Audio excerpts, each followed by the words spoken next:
April 8th, 1943. The skies over France, 27,000 feet. Oberleutnant Ralph Hermetian could not hide the smile forming beneath his oxygen mask. The American P-47 Thunderbolts he saw below amused him deeply. These huge, broad-bodied, small-winged, heavy machines reminded experienced Luftwaffe pilots of only one thing: flying milk bottles. Hermetian thought to himself, how could such an aircraft possibly defeat us? These giants, hunk of metal, can barely climb. But what Hermetian did not know that day was this: those same ridiculous aircraft he was laughing at would soon wipe the strongest wings of the Luftwaffe from the face of the earth, and would write some of the most decisive pages of Germany's defeat. Meanwhile, the American side was living through a very different day. This was no ordinary flight. It was a trial. 56 new pilots, inexperienced, nervous, yet burning with motivation, took to the sky. They did not know that today would not only be their test. Today would change history. The P-47 was not just an airplane. It was a new philosophy of air combat, a new technology, and a symbol of the boundless power of American industry. The heart of the P-47, the massive Pratt & Whitney R2800 engine, delivered 2,000 horsepower even at 27,000 feet without losing strength. German pilots refused to believe it. They had grown accustomed to Spitfires and Soviet fighters, light, maneuverable, fast aircraft. But the P-47 came from an entirely different universe. It was heavy, it was enormous. It was like a locomotive in the sky. Thus, the German pilots gave it names like Flying Pigs and Indiana, as clumsy as a heavy farm machine. To them, the P-47 was nothing more than a fuel-burning chunk of metal. But soon, every bullet, every dive, and every attack taught them a truth. This was not an airplane. It was a weapon. Major Donald Blally, commander of the 335th Fighter Squadron, watched his pilots that day and said a single sentence: "If you want to fly this airplane, forget every combat rule you've learned." The P-47 shattered traditional air combat principles. Not speed, power, not agility, durability, not individual skill, industrial might. The young American pilots knew the moment they sat in the cockpit. This was no ordinary aircraft. It felt like a flying armored train. Its 850 caliber Browning machine guns could disintegrate a target in under a second. A single pull of the trigger, less than a second, was enough to erase an enemy from the sky. But the most interesting part, the German pilots still laughed. To them, the P-47s were helpless, too heavy, unfit for combat. But when the first real battle came, their laughter froze. A single P-47 returned from combat after taking 21 cannon hits and over 100 machine gun rounds, yet it still flew, still fought. This marked the beginning of a new era, a nightmare for the Luftwaffe, and the first steps of American air superiority. Major Donald Blally understood this as he looked at his pilots. To fly this plane, forget all the rules you knew. The P-47 overturned conventional combat philosophy. Not agility but power, not speed but sustained firepower. Not a single pilot, but the strength of an entire industrial nation. Every pilot, even the inexperienced ones, felt as if they were tied to a railroad locomotive. Tremendous power, steady movement, and deadly force. The wide wings of the P-47 and its 8 synchronized Browning machine guns were able to destroy an enemy in less than a second. For American pilots, those first flights were both frightening and instructive. They understood that survival in this aircraft required more than agility. They had to use its weight, power, and tactical intelligence. The sky was no longer just a battlefield. It had become a demonstration of American industry and power. Learning to fly the P-47 was a real challenge.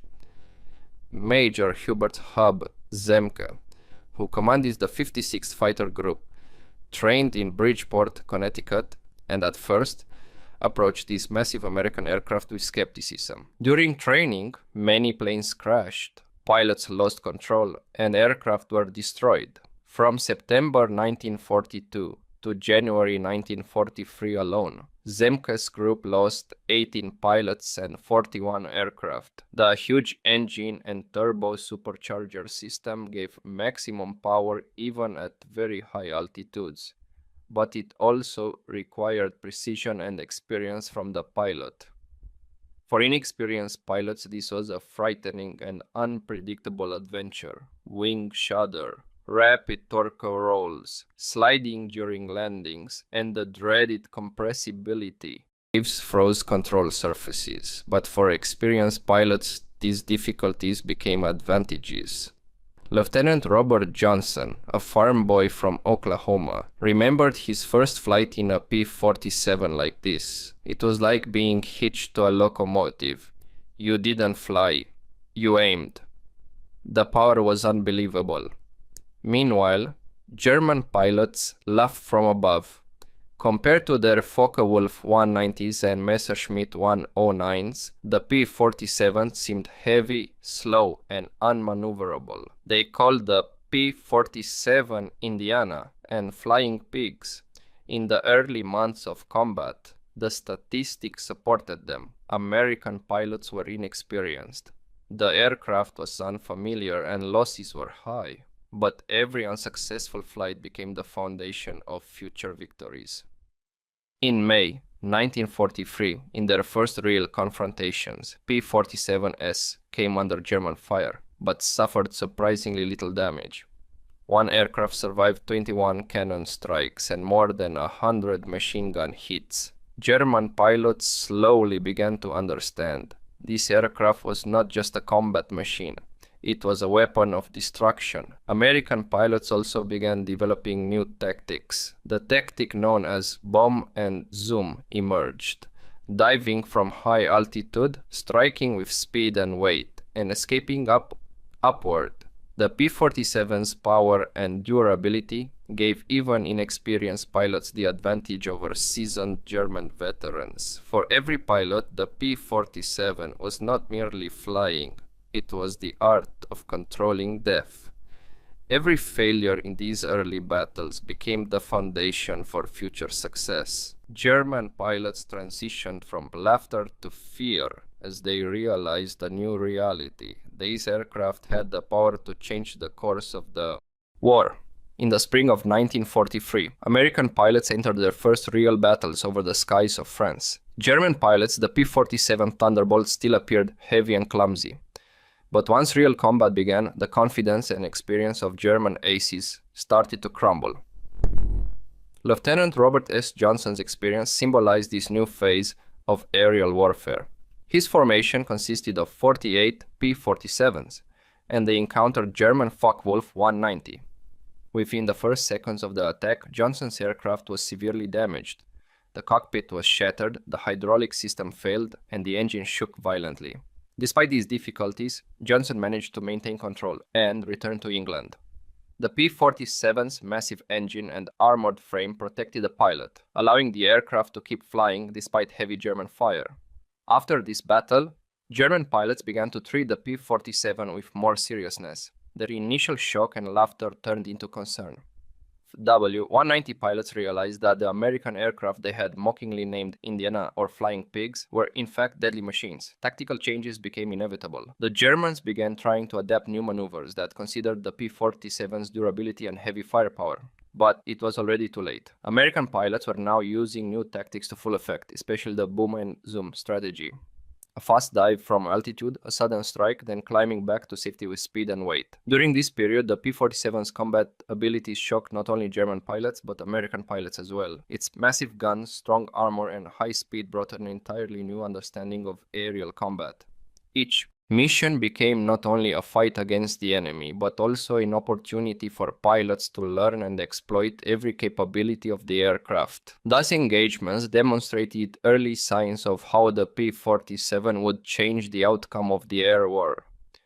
Even the most experienced Luftwaffe pilots found themselves confused and overwhelmed by this new American war machine. These events laid the foundation for American air superiority over the skies of Europe. By late 1943 and early 1944, the P-47 Thunderbolt underwent significant technical improvements. Engineers at Republic Aviation upgraded the aircraft to enhance its combat performance. The turbo-supercharged system was refined, the engine strengthened, and cockpit protection improved. These innovations allowed the aircraft to maintain high speed and endurance at extreme altitudes. The new P-47D variants were equipped with wider wings and a larger paddle blade propeller. This propeller dramatically improved speed and acceleration. Pilots could now chase the enemy more effectively and execute high-speed dives with greater control when using the boom and zoom tactic.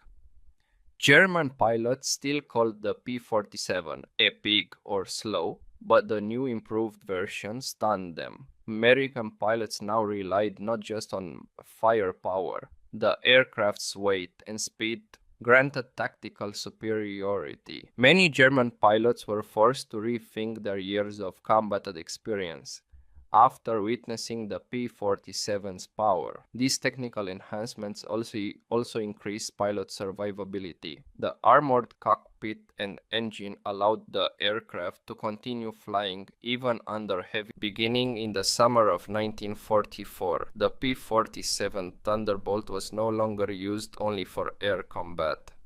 It became a critical weapon against ground targets as well. During the D-Day operations and throughout the Allied advance across Europe, the P-47 provided essential support. Thunderbolts, with their massive firepower, durability, and speed, were capable of destroying any ground target. Loaded with bombs and rockets, they could obliterate German armored vehicles, trucks, and military infrastructure within seconds.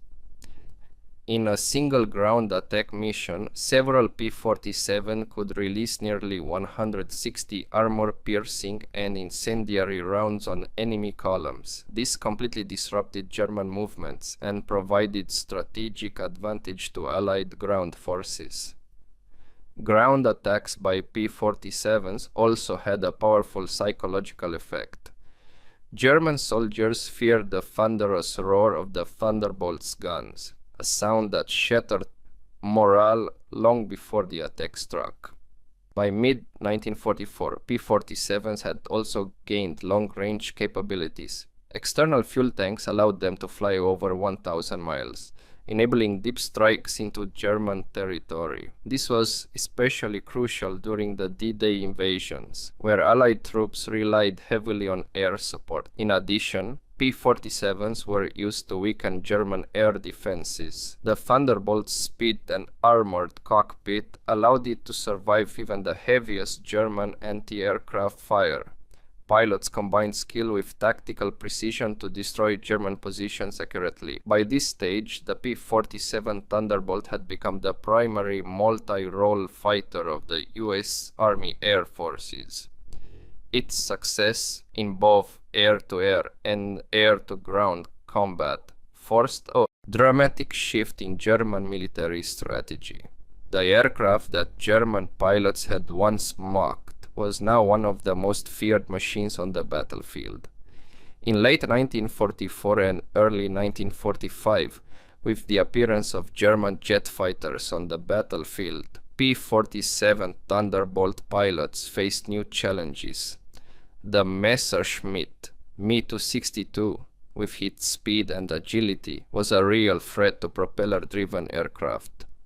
But P-47 pilots, relying on experience and tactical intuition, managed to overcome even this new threat. The P-47's advantages became especially clear during high-speed dives and in altitude superiority. The jets had a speed advantage only when attacking from below. But when a P-47 dove from high altitude, it could track and destroy jet fighters. This tactic was based on exploiting the moments when jets were whacked. Lieutenant Colonel John C. Myers' experience is the most striking example of this.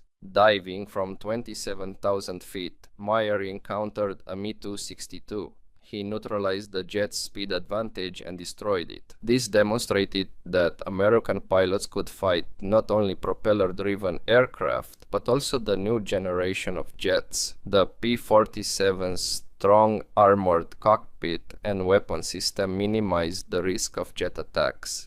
Each aircraft carried 8.50 caliber Browning machine guns, more than enough firepower to destroy a jet aircraft in a matter of seconds. At the same time, American pilots developed the hit-and-run tactic against jets. This tactic relied on quick surprise attacks followed by rapid climbing or maneuvering away. The P-47's durability and speed made this tactic highly effective, confusing German jet pilots. The tactic also had a psychological impact on the Luftwaffe. Despite the jet's raw speed, P-47s maintained altitude superiority and remained persistent threats. Jet pilots, surprised by how propeller aircraft could still hunt them down, were forced to change their combat plans. By the first months of 1945, P-47 Thunderbolts had achieved full dominance over Europe. The Luftwaffe existed mostly on paper. Severe fuel shortages, the loss of veteran pilots, and destroyed airfields crippled German operations. On January 1, 1945, during Germany's Operation Bodenplatte, P-47s demonstrated their superiority even further. Nearly 900 German fighters attacked Allied air bases in Belgium and the Netherlands, but P-47s were already in position to defend the airfields. The attacking Luftwaffe pilots were massacred. Only a small number managed to return. This proved that the Germans were no longer a balanced opponent. The P-47's flight and combat capabilities ensured superiority in both air and ground missions. The aircraft's armored cockpit and massive firepower made it a precise and deadly machine. To the enemy, the P-47 was not just a fighter. It was a weapon of destruction. By March 1945, P-47s had proven their effectiveness even against German jet fighters. Although the jets were fast, the P-47's high-speed dives and tactical maneuvers prevented them from escaping. German pilots were inexperienced, exhausted, and outmatched. German pilots and commanders, what they once mocked, now inspired fear. Their earlier laughter had turned into respect and dread. By April 1945, as the war in Europe drew to its close, the P-47 Thunderbolt had become far more than a machine of metal and fire. It had become a symbol of American industry, of the pilots who flew it, and of a technological philosophy that reshaped the skies. The Luftwaffe, once the terror of Europe, had been reduced to a shadow of its former power. Its fuel reserves were gone, its veteran pilots lost, its airfield shattered, and the aircraft that German pilots had once mocked as clumsy, heavy, and amateurish were now the very machine they feared most. Even years later, the respect remained. At a veteran gathering in 1985, General Lieutenant Adolf Galland, one of Germany's most respected commanders, admitted, "In 1943 we laughed at that big heavy aircraft. We believed the Americans knew nothing of air combat. We were wrong. They did not build a European fighter." They built an American one, a machine of industrial strength, firepower, and endurance. The P-47's brilliance was not only in battle, its construction was itself a victory of industrial might. 65,000 parts, 2,400 components in the engine alone, weapons designed to fire millions of rounds without failure.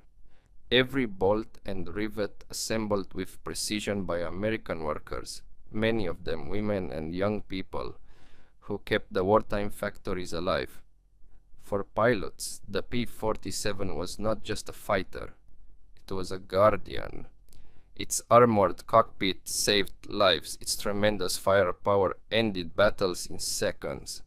Its long range carried pilots through missions deep into enemy territory. It both protected them and empowered them to win. Its legacy is written in numbers that speak louder than words. 3,752 German aircraft destroyed in aerial combat, 3,315 destroyed on the ground, 68,000 trucks, 9,000 locomotives, and thousands of tanks, artillery positions, and convoys wiped out in Europe and the Pacific. But the true legacy lived in the memories of the men who flew it. They called the Thunderbolt Roosevelt's piano, because every burst of its 850 caliber guns thundered like a deadly symphony across the battlefield. The story of the P-47 Thunderbolt became one of the greatest testaments to American resolve. Born with limited resources, refined under the pressure of war, it reached its absolute peak when the world needed it most. It broke the enemy's best pilots, protected the bombers that crushed Germany's industry, and paved the way for victory on the ground. In the end, the P-47 was not merely a weapon. It was a monument to American technological superiority, industrial strength, and unwavering determination. And long after the war ended, the roar of the Thunderbolt lived on, echoing through history as one of the deadliest, strongest, and most iconic fighters ever to take to the skies.